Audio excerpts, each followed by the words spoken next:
Monkeyboy's YouTube channel is a channel than which none greater could be conceived, and so you should subscribe and watch all of his content post haste. I should let C. I know who C is. Yeah, he's like 14 years old. No, he's like 16 now. Yeah, guys, I grew up a bit. I mean, are you guys still talking to the oh, never mind, you guys moving down. Yeah, I wanted to ask like what you guys have in terms of contentions, like a Bayesian account of fine tuning. If you had any responses.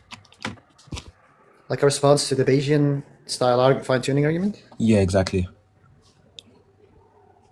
Like what our reply is? Yeah, if you have one, because I think like it seems to give really strong evidence for theism. Oh, well, I mean, I have a couple. And recently there was, I don't know, did you watch like the Troyer debates?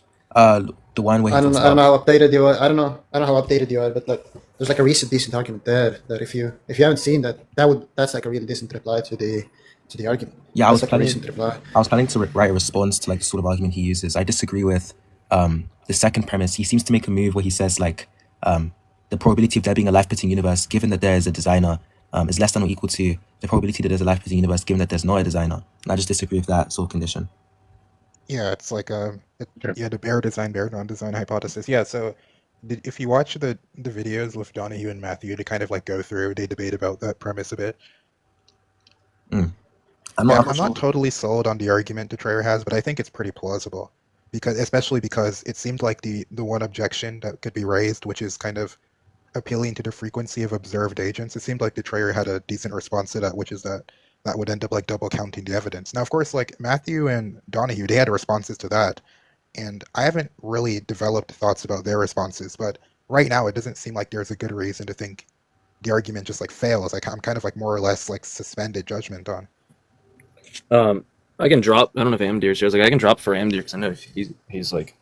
We were talking about this at the bar the other day. No, I made the panel bigger. Amdir could just come up. Cartesian, I haven't actually I haven't watched the video in its entirety. I read the Substack article that he posted. Can you like run through what the frequency of the agent's response? It was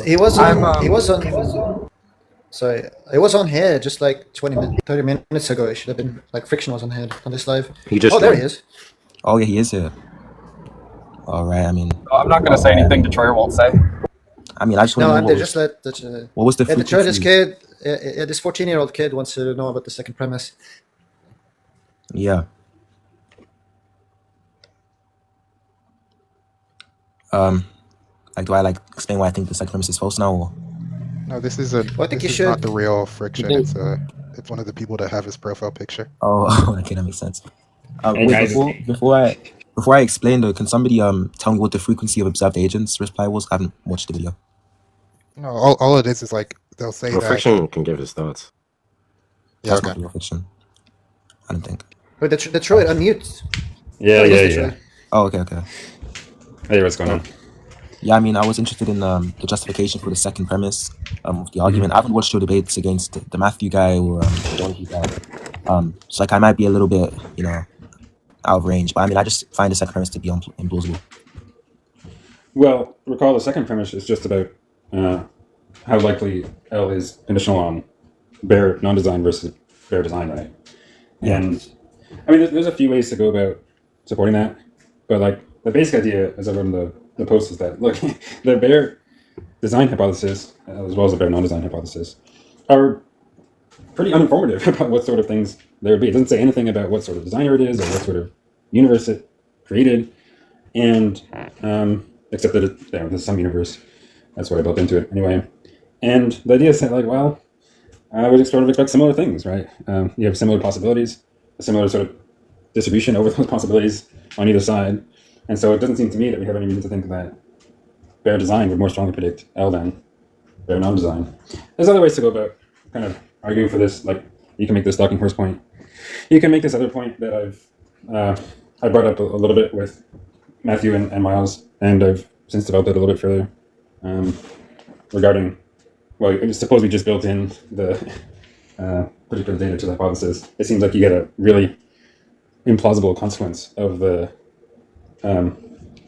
probability assignments required for the fine-tuning argument. You have to think that the prior probability that there's a universe with these parameters and it was designed is like many orders of magnitude more probable than that there's a universe with these parameters and it wasn't designed. There's also a consequence that you have to think that even conditional on a universe with these parameters being caused, it's like nearly probability 1 that it was designed rather than caused in any other way, and that seems like a crazy consequence, so that I could get into that more.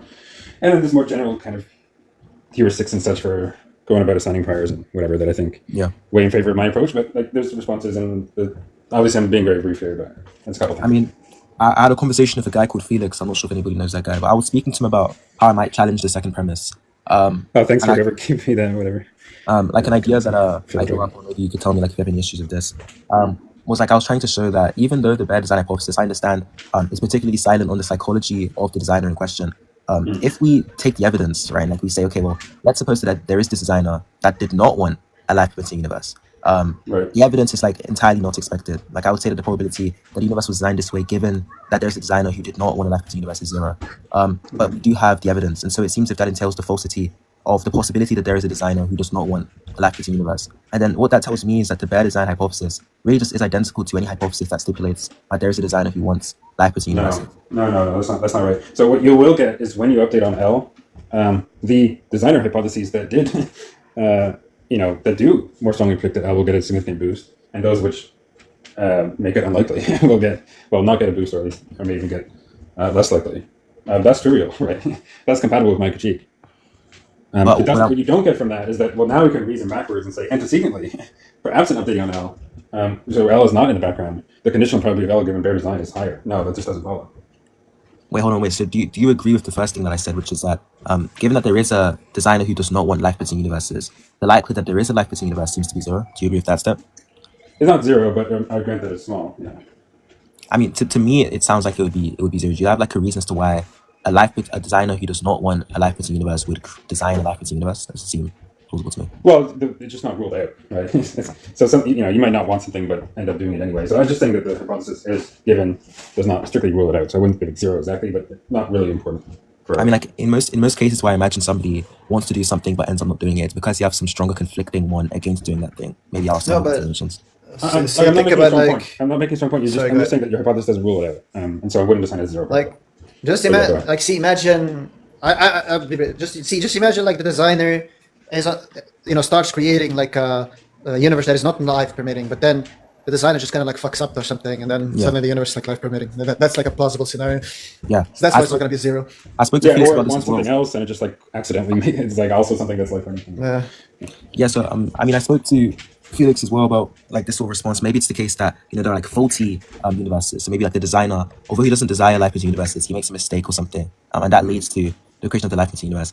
I'm not sure if I would consider that universe a design. He makes a bunch of shitty airplanes. Yeah, exactly. I mean, I wouldn't consider that a design universe. Right. In my view. Like I wouldn't say that's something that's designed. Like at least under my definition of design, when I imagine someone designing something, it's like they make something or they fashion something with a specific intent or purpose. And it seems if the thing that's fashioned doesn't meet that purpose, it's not something that they've designed, I guess. Maybe you might disagree with that sort of view, but yeah, it doesn't matter. Even with that, which seems okay, it doesn't rule out that somebody could not want a life-permitting universe, but end up designing that. So I'm just saying that that's not strictly ruled out, so I wouldn't assign it probability 0, antecedently. But I mean, it doesn't really matter if you say that's probability 0. If you fill in the details, so that's what you get. Okay, just it's inconsequential to my critique. So I mean, like the motivation that you gave in the Substack, correct me if I'm wrong, for why it's the case that they would have equal, if not one would have a greater probability, would be because the probability space for the life-permitting universes are the same across both hypotheses, correct? And so since we aren't making any claims about the designer in the bare design hypothesis, it's not clear why we wouldn't assign like a uniform prior to each value or each constant in the life-permitting universe range or something like that. Yeah, strictly speaking, it doesn't have to be exactly uniform, but there has to be sort of similar distribution for you. Maybe you think that it's non-uniform, but like biased a bit towards like the simpler versions. But I think even if you do that, you're going to get something kind of similar on both sides, kind of in a stuffing way. But I'm not going to get into that. But yeah, that's compatible with what you said here. I mean, I still think like the response that I was giving was sort of showing why they wouldn't be equal, why we wouldn't assign a uniform prior to all of the values, given the psychology of the thing. But even though the hypothesis is initially silent on the psychology, like it's either the case that the designer has some particular psychology or it doesn't. And if it doesn't, then it seems as if the priors that are assigned to each value would change drastically. No. So it's compatible with my point there, the second constraint, that more specific versions of the design hypothesis will you have a very different probability distribution over the possibilities. In other words, obviously, this is part of my point. You can have design hypotheses which very strongly predict the data, for example, or very strongly predict that it would not obtain, or that it would not obtain. That's compatible with my point. But that being the case doesn't change. At least it doesn't seem to me that it would change the probability distribution for the bare design hypothesis. Are you saying that that's true because these other design hypotheses are just proper subsets of the bare design hypothesis? Yeah, I mean, you can think of them as proper subsets. I don't necessarily think that thinking of it in terms of sets is that helpful, but I mean, you can.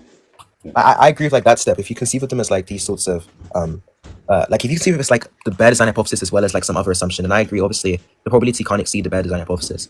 But like I suppose like the critique that I'm supposed to be giving, which is not finalized, like I'm gonna like write out properly and maybe like send it to you, but I'm trying to show that the bare design hypothesis should have a greater likelihood in expecting life-changing universes than a not design hypothesis. Yeah, so if you think the bare design hypothesis does more strongly predict L, and so my second constraint is false, especially if you think it much more strongly predicts L, which is usually what people want to say for these. Wait, repeat that, sorry. Sorry, I was just going to say, if you think that the bare design hypothesis does more strongly predict L than bare non-design, and probably most people who want to run this argument would have to say it much more strongly predicts it, but at least if you want to say that it more strongly predicts it, and so my second constraint is false, probably you're probably going to have to say one of two things really. One is sort of like, I don't know, sort of conceptual consequence of design that, just analyzing what design means and what that predicts, that it would be at least somewhat more likely that L would obtain conditional on design. Or you're updating on empirical data regarding designers or something like that, right? There's data on which we can update, which with that as background, that conditional probability is much higher, right? Probably L conditional on bare design, with this new data as background. I mean, I have things to say about either of those, but those are the kind of ways that I think you'd have to go to respond to that. I mean, look, I'm gonna write a response properly. I think this Kaysen guy is here to like give proper arguments. I was just here to talk about your view on the fine-tuning stuff. So I mean, like, good conversation overall. Thanks. No, Kaysen is a troll. No worries. Yeah, Casey, I'm here to debate. Does friction know what fine-tuning is? Does friction know what fine-tuning is? No, he wants that atheist D, is what he said in the chat. That's what I heard. Yeah, he was screaming for it. Hey, Kaysen, you still being a bitch? You got him. Fucking loser. Realize you didn't answer the question, but yeah, we gotta get Okay. exactly. Hey, Casey, can you come to my house? A lot of there was a blackout recently, and a lot of the sockets got fried. Wait, is The this what? guy like, Five- this guy's like a troll? If this guy is a troll, we shouldn't like have stopped. This guy's a troll. We shouldn't like have stopped to see. No, he's not a troll. Oh my god. No, he's not a troll. Oh my god. Oh my god. Oh my god. G Mike. So I think J Mike fixed the playback. Sorry. That was the worst echoing I've ever heard in my life. how's it going, J Mike? If you can. I'm afraid to unmute. What's up? How you doing, bud? Sorry, I'm in my truck. Sorry, apologies. It was really loud. Oh, it sounds good now. Does the Kaysen kid want to debate? Did you have more questions, or was that like all? I thought he was done. He was gonna I come wanted to back know at some point. I wanted to know what the frequency of observed agents response was, because I haven't watched the YouTube video yet. Yeah. Well, so I'll tell you how the objection is supposed to go, at least as I understand it, and then I'll go briefly over the issue I have with it. The idea is something like this. Okay, we can update on facts about what observed designers are like, right, and what we sort of expect designers to do, to increase our expectation that if there is a designer to the universe, it would have similar features, right? So, for example, we might observe that designers like, they like living things. They like making complex structures. They might like they're loving, typically they're social features, right? Oh, I see. And things like this. If you inductively generalize, that's going to raise your confidence that if there is a designer to the universe, that it would create life-bringing conditions, because doing so is at least somewhat more expected, given that it has those attributes that we've inductively generalized.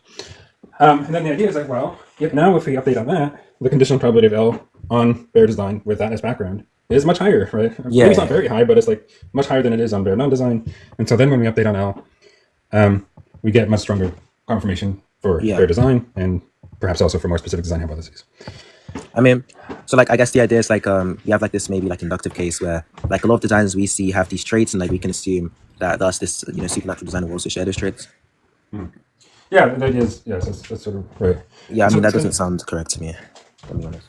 Well, but this is in defense of the fine-tuning inference, right? You know, I understand. I just don't think it sounds correct. So I think it's mostly incorrect, but it's partly correct. So let me go over why I think it's mostly incorrect, and then I'll salvage it a little bit. So there's an implicit error in the inference that I made, which is that the first observation relies on, well, we're considering data about living creatures, like people around us and so on. And so when we update on that, L is then going to be background for any future updates, right? Because we've updated on something which is about living things, right? So it's already given that they're life-permitting conditions once we've updated on that. And so it would be illicit to then take L for the second update as further confirmation for the hypothesis. If you update on L after that, it's already in the background, essentially, right? So you can't, it shouldn't move your probability any direction. Now, there's a couple of things to say. One, what if someone takes a more less committal version of the initial data, which doesn't entail L? That doesn't work, but I'm not going to explain that right now. The thing that I just want to say quickly is that, well, there's still a way to sort of salvage this inference. Not to salvage the double counting part, because that is, you're sort of double dipping into the same evidence. But it might be that, and I think it is the case that the first update provides a little bit more confirmation for the hypothesis than had you updated on L alone.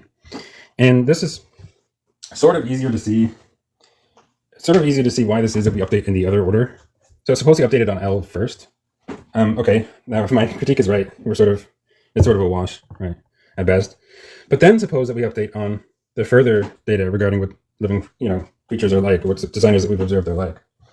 That, I think, is going to provide a little bit more confirmation for design than non-design, because... Thanks for the cap. Because, in short, obviously this can be made a little bit more precise. The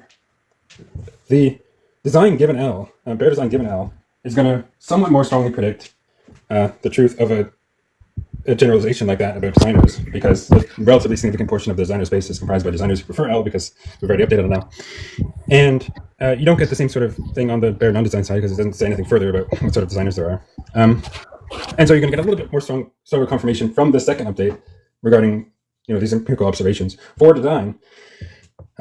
Just because, well, on that hypothesis, you have one more example of something satisfying inductive generalization, blah, blah, blah. So the thing would slightly more strongly predict the truth of that inductive generalization. So it's some slight confirmation for it. So you do get a little bit extra confirmation. And if we're careful here, it didn't matter which order we update on. So if we just done the single update on that data versus updating first on L, then updating on that data, you get the same result either way. And so, although in the original case, it would be illicit double dipping or double counting to update on the empirical data and then update on L as if it's further confirmation for the hypothesis, you still get a little bit stronger confirmation for the hypothesis from the first update than had you updated merely on L. But it's only very slight, because it's like basically the idea is that you just have one extra example of something satisfying an inductive generalization, which will be a little bit of confirmation for the theory, but very little. And on the whole, it might be that the inductive generalizations like this will not help the theory. In fact, if obvious point is correct, it will not help a lot of theistic theories, right? Anyway, right? Because we might have strong reason to think that this sort of designer is not divine, or at least not perfect, yada, yada, yada. But that's another issue that I won't ramble on now. But that's the basic idea, that while I think the inference is mostly incorrect, it involves this sort of less double counting, it's still partly correct in the sense that you do get a little bit of extra confirmation relative to updating on L alone. Yeah, no, I see what you mean, yeah. Okay, well, I mean, that's pretty much all I had to say as it pertains to fine-tuning and stuff. Was Kaysen not supposed to talk to one of you guys about theism? No, he came up here to troll. No, he ran away. No, it was like Kiedis. troll. Yeah, I had a few questions for you as well. Yeah, just shoot. Detroit has all the time in the world. What's your question? Yeah, that's fine. So I was wondering what your answer was to, maybe like a perfect, like how it's like a perfect mind, at least moderately predicted life, and it didn't take up a non-trivial part of the probability space because it's like extremely simple or whatever.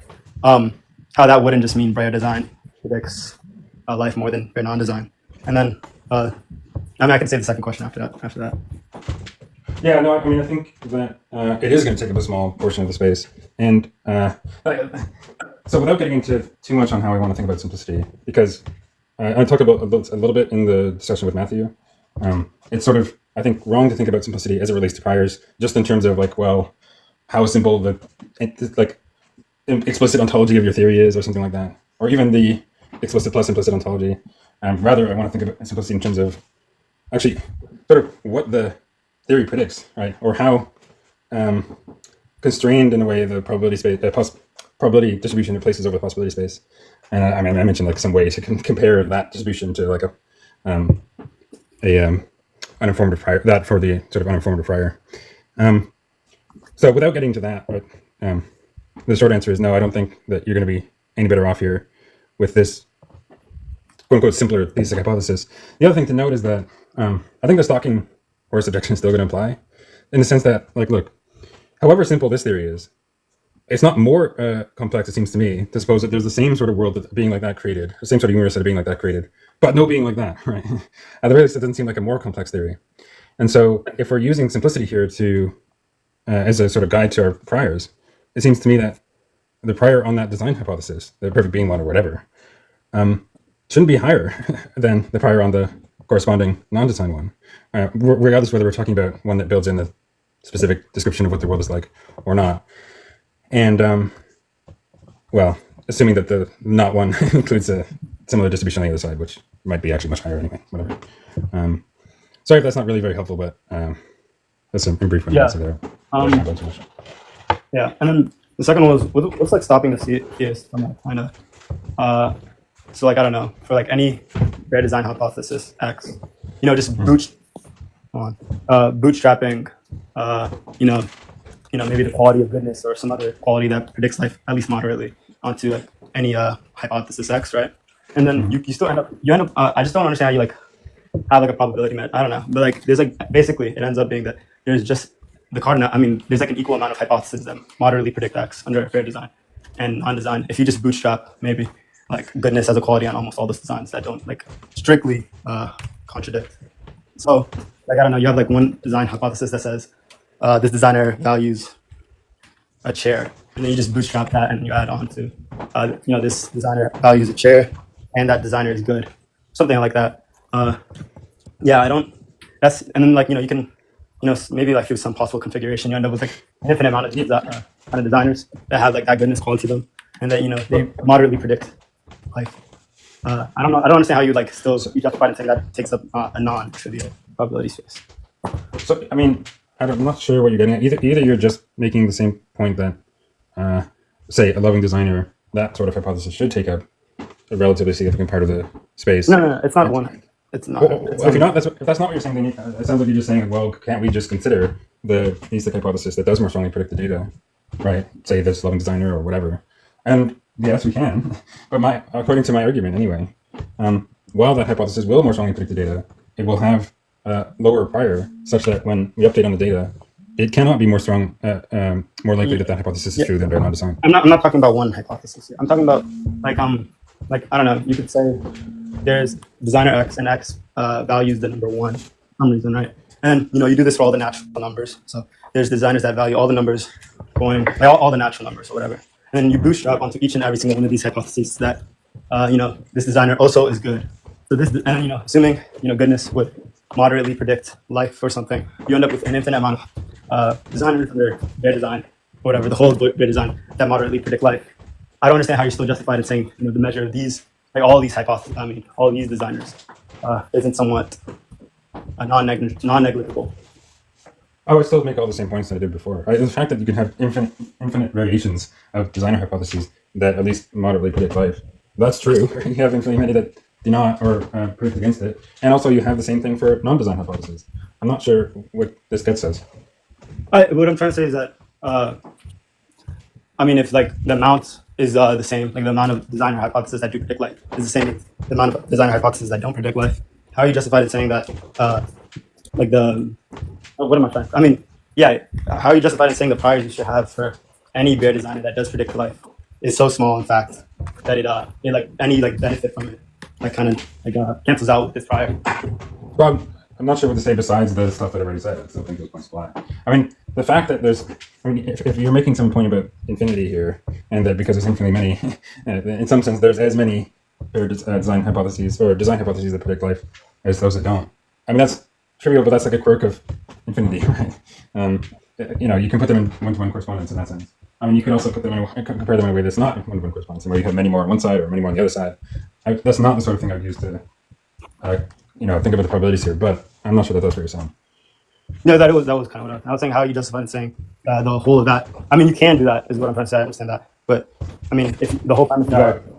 Well, if you're saying what I was just suggesting, then no, that doesn't work. Because first of all, just improper generally, but also applied here, you can just get inconsistent results. The whole. I wasn't trying to make. I was just saying if this is true, and you just get like results that are like indeterminate, you wouldn't be justified in saying bad design does predict it less likely. I mean, the priors. Sorry, I forget what premise 2 was, but you wouldn't be justified in saying premise 2. I mean, the opposite of premise 2 might also not be true. What is that saying? What I'm saying is, I cannot. That guy's a bullshitter. Yeah, well, if he was, just to wrap up, if he was saying what I think he was saying, which is that, like, look, we can just start counting worlds with designers that do this versus designers that do something else, and like, well, there's infinitely many that do this, so maybe you can put them into like one-to-one correspondence, and so maybe my second premise is like unjustified because it might be false. In light of that, that's not a good inference.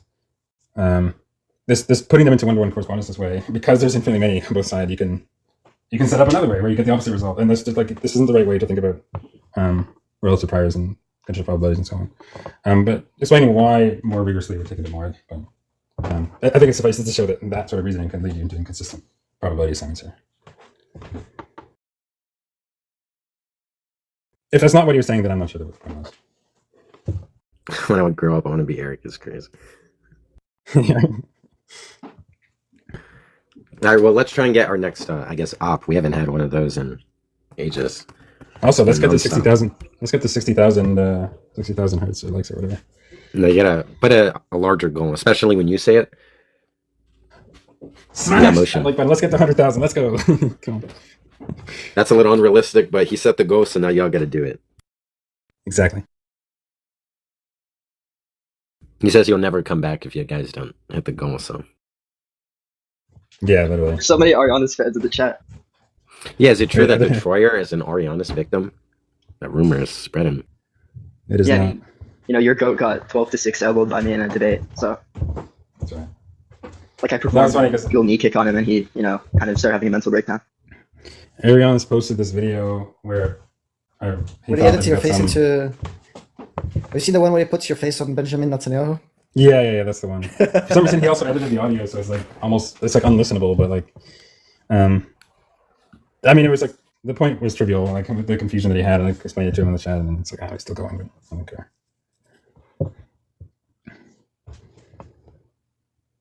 But any little thing that he thinks he can try to get a win on me, he'll just like kind of take it to the bank. Although this one is definitely not. I really destroyed the Troyer in this debate where I'm asking like low-level questions about phenomenal transparency.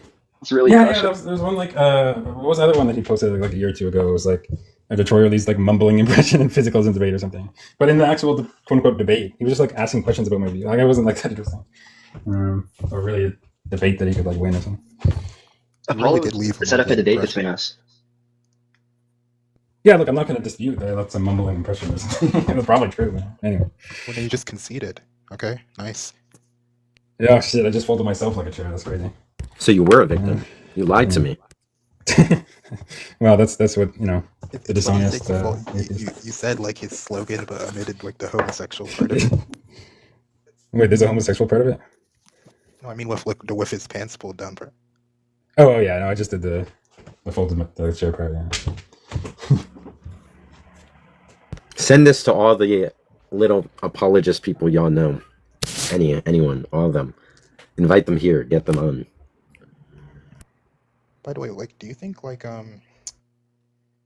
suppose if you, like, were to replace the fine-tuning argument, or, let's say, like, you kind of replace the fact that the universe was life-permitting with some fact that's like this. The universe is, like, consciousness permitting or something. Okay. Now, do you think that, like, I don't know, like, you wouldn't be able to, like, update on the consciousness permittingness of the universe if you, like, because if you have, like, some kind of self-knowledge already, and maybe you have that presumably, then it seems like you'd be double counting on that fact at that point, or would you say the same thing? Yeah, so I'd say the same thing, but it might be, as I said before, it might be that the first update gives you stronger confirmation for design than updating on, well, whatever else we were going to update on, like L or whatever alone. But yeah, I mean, it's for the details. There is also other versions of the fine-tuning argument where, and there's some literature on this, like where the data is not the fact that L, but the fact that like there is fine-tuning. Right? So like it was a discovery that like all the ways you could have a universe with these parameters, like the vast majority are not life permitting. And the thought is that that itself might be somewhat more likely on design or theism than non-design or atheism. And well, it could be make an argument like that, and that's a bit different, right? And well, I have other things to say about that, but it's not obvious that the same critique that I would raise applies to that.